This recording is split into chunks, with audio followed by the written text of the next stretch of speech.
She got bow ni Alex. Eh, wala si Alex kahapon. Yes, kahapon. Naghahanap ng baon. Sigurado kang hindi naman naghihintay ng order yan, ha? Ay, hindi naman. Ito, hard hitting to, hinihintay pa rin sila. Hard hitting ito. Kahapon po ay nung Sunday po ay habang kumakain kami ng papila, namataan ko po.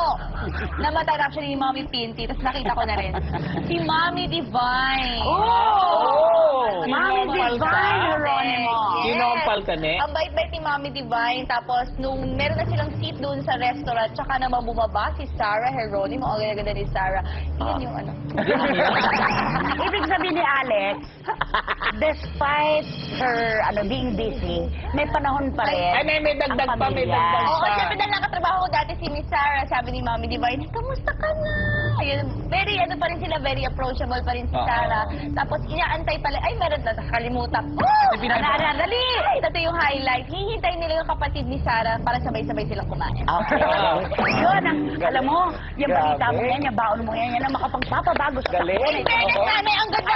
Alam mo, Chrissy, Kayo ko. kaya napakarami natin commercial, pulong. Hindi, Kasi hindi parang- na inaantay. Hindi, pero nakita ko talaga yung sobra na yung difference si Sarah nung dating nakatrabaho ko siya. Sobra yung star power niya ngayon. Alam mo, dapat dito mag-i-endorser ng mga kakani, pagkain, mga resto.